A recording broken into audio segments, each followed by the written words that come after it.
The IEA, in 2015, undertook a study to promote inclusiveness, reduce poverty, and promote sustainable economic development in Ghana.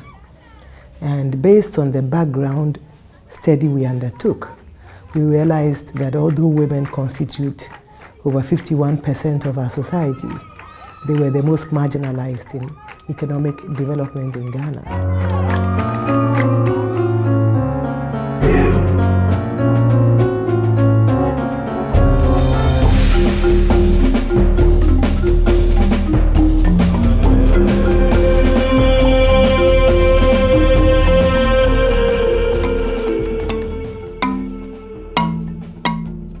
Work is second nature to Ghanaian women. Wherever they are, they've learned since their childhood days as girl children, young and adult women, there are specific activities that are assigned to them as women's work. From the household, the community, the wider economy, the Ghanaian woman's work is never done.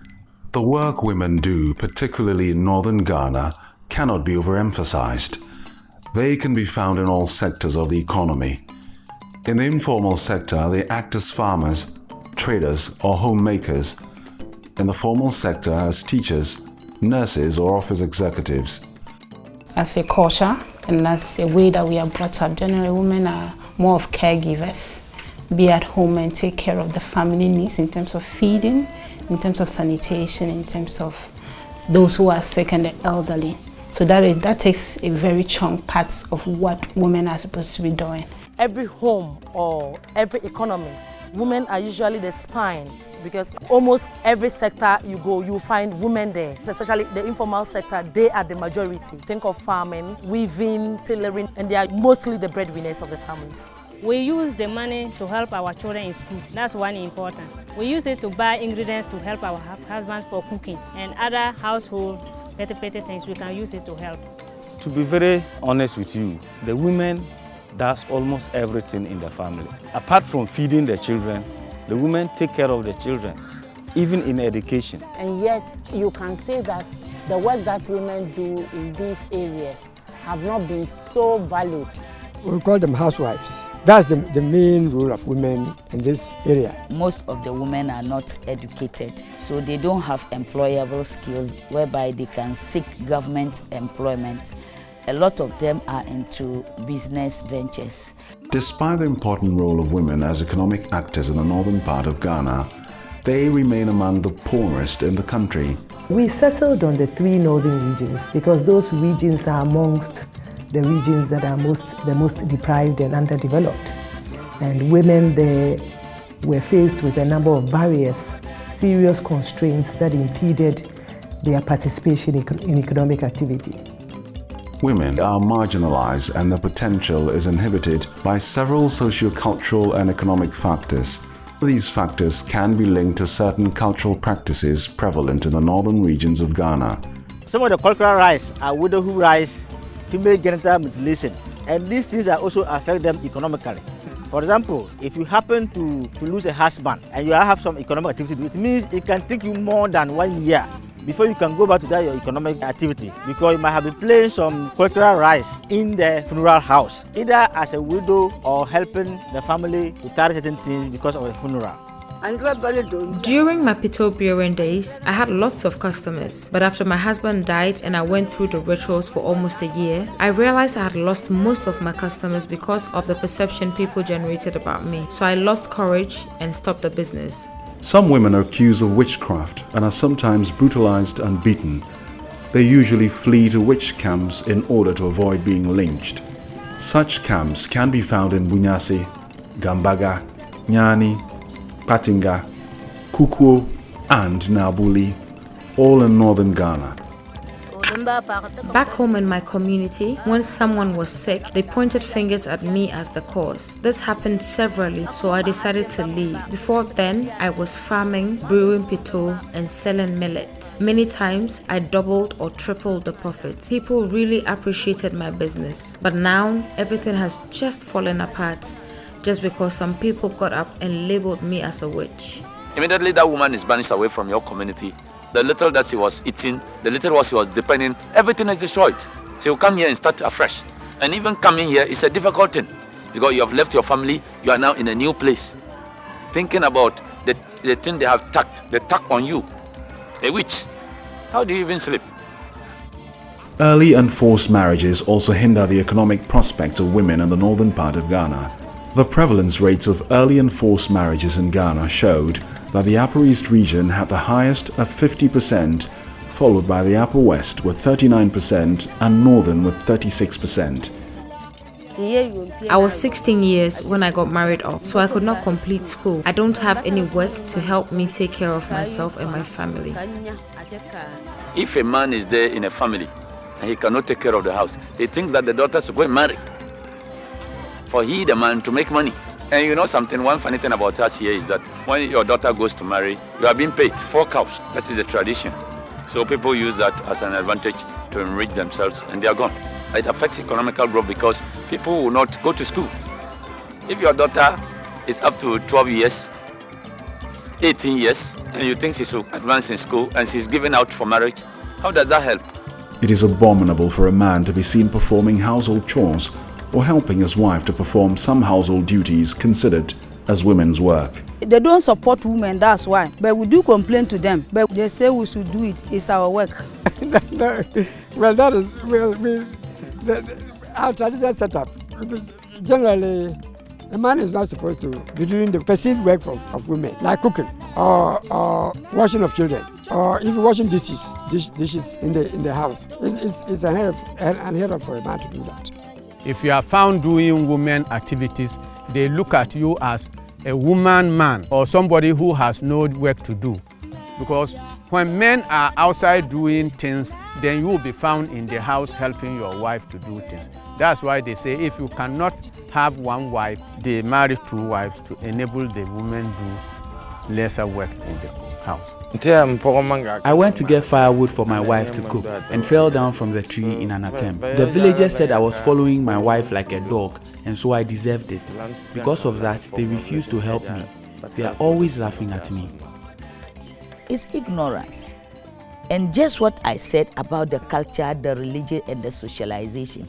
Some people, right from day one, they don't know that a woman is important. And even, I'm telling you, referring you back to the classroom, there were some boys that could not even come nearer to us in terms of academic. But in the community, they don't see your importance. In certain cultures, it is generally unacceptable for women to be leaders. Women who put themselves up for leadership positions are perceived to be disrespectful. Men, they don't agree women to be leaders. So from that place, they don't support the women to go higher so that they will challenge them in the leader side. That's another problem. They don't take decisions with you as a woman. If there's a problem in the house, whether even the clan or even the community, the men will sit down and decide what to do. I just have to tell you that this is what will be done. Because you are a woman, they feel you are not their colleague. Therefore, they don't see why a woman should be their leader. They're not supposed to play active politics because their husband will not allow them, because they don't want them to be heard speaking in public. Women are not allowed to own land. The patriarchal nature of these societies prohibits women from inheriting land and other property. Ladies do not own land. You have to go and plead. Either you may even be giving or not. Even let's even assume that you have been giving. Can you afford the money for the tractor to plow the land? If you can't afford fertilizer, neither can you afford sowing and the weeding. So it's a problem. A woman cannot just get up and go and buy a piece of land to farm. Your man has to take the lead to look for the land for you because you are his property. Access to credit is another inhibiting factor. Because they're poor, they have no collateral to enable them secure enough capital for their businesses. If you are going to collect a loan, they ask you whether you have got a goat or sheep or a teller, or you have got a store. And we don't have any store, we don't have any teller, we don't have any sheep or goat. And because of the control of the husband, they are not supposed to be in groups. Sometimes if they are in groups, they can't access loans. Sometimes if they are accessing loans, the husband must give approval. And this will affect them economically. Even though you as the lady is going to pay for that money, but if your husband is not agree, that thing can let misunderstanding between you and your husband. Government policies have also generally failed to address the many barriers women face as economic actors. There are quite a number of policies, but the question is, are they being implemented as they are supposed to? Generally, sometimes when you look at our policy systems, what they have in Ghana, it's like we are forcing to pretend that we are not in a very gendered society. We are pretending that the grounds are laid, everyone has access to opportunity. But the truth is that people have different access based on their situation and also based on the gender issues. So our policies generally are very gender blind. They don't recognize the differences between women and men, especially when it comes to economic activity. One policy is about the mass lock, medium and small scale loans that government has instituted. This loan scheme or microcredit scheme has been designed to boost women's economic activities. But if you look at how that project is being administered, it doesn't actually favor most women. And the reason is that they don't actually come at the time that the women will be needing this kind of facility. And also it doesn't affect many women, just some few. They want women to be in groups, a group of 50, a group of 25, and they give tokens. If a group of 25 or 50 is given 5,000 Ghana cedis, how much are they able to share among themselves so that it can boost them economically? So as a formal sector worker, you have 3 months when you deliver to go home and then take care of your child. My situation, for instance, as a teacher, you can't send your child to school after that 3 months. You are either supposed to get somebody a distance away from where your school is. When it's break time, you go and breastfeed this child and come back. But the child is just 3 months. The immune system is not so strong as to withstand any disease. The child has to breastfeed exclusively for 6 months.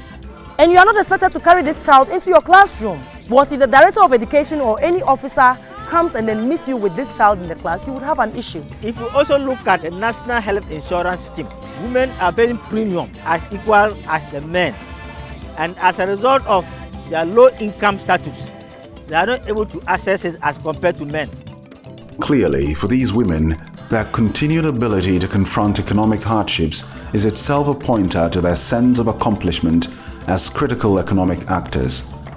If economic policies provide more and better incomes for women, that would be a major entry point for enhancing their voices and amplifying their contributions as economic actors. Like some other great figure in Ghana once said, if you train a woman, you are training a nation. But if you train a man, most often you are just training a single person. So women multiplying effects in socio-economic living of the family or the community is higher. Women know how to manage. You give them small amount of things like this. Before you realize it becomes big money. So I think the government could make some policy to target our women. The economy of the country could have been transformed. The government and then some non-governmental organizations and civil society organizations that think that they can be of help should try getting financial assistance to these women in the informal sector, but with low interest rates, and then the issue of the guarantors and whatnot taken out of it so that a lot more of them can access these loans. A lot of support in this aspect of grants to be given to women, and that sensitization of men to look at women as their partners, not as their subjects. If you bring a policy without the people being sensitized and they refuse to change attitude, the policy is not going to work. So what is needed here is just mass education, sensitization, the need for the public to understand that if a woman is economically engaged, she's not going to benefit alone. Women's voice should be heard. Women should be allowed to make their inputs so that it will inform policy decisions in the country. In the past, we have seen women's work mainly as supplementary to that of the wider economy. But women have demonstrated through their hard work that they also play a big role in the marketing of food and other produce of this country. Going forward, we want to see women as playing an important role in the decision-making processes of the economy and to be able to also harness the benefits of their labor in the economic sphere.